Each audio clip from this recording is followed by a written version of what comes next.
photocopy pa ay mako-consider na original. Ayan po, nag-research tayo base na sa experience natin. Usually, pagka photocopy, hindi po siya ino-consider parang hindi siya pwede masabing original. Usually talagang base sa experience ko,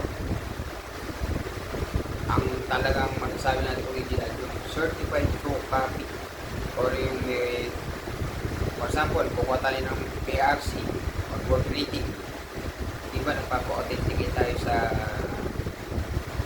professional regulation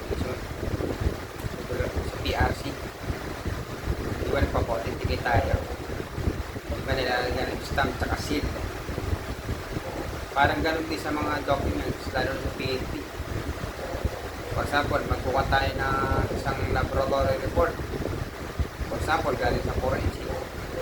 Kailangan natin authenticated copies or certified true copy from the origin or kung sino yung issuing ito nito.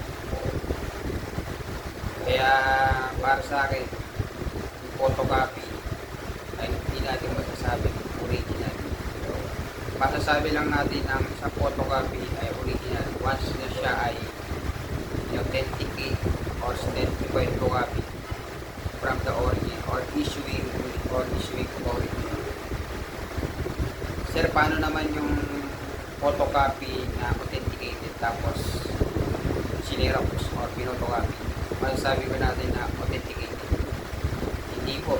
Kasi authenticated na nga siya or certified na siya tapos sinerox pa. Ang purpose nga po ng certified or authenticated na isang document ay yun nga po, pinotocopy siya at sinertified ng issuing authority.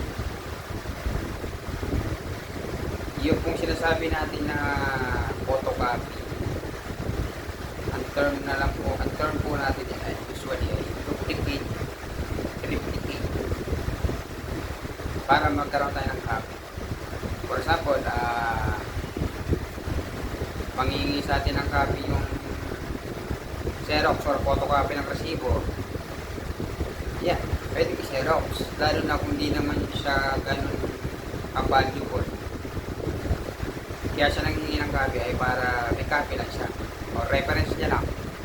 Pero once na, for example, sa gaya niya, court proceeding, usually dapat yung authenticated or certified true copy para masabi natin siyang original. At base sa experience ko, usually pagka photocopy, hindi siya mako-consider as original. Kasi mas papaboran siyempre certified true copy or authenticated. Yun po at maraming salamat. Yun po ang kaya natin bahagi base sa experience at pagkakaano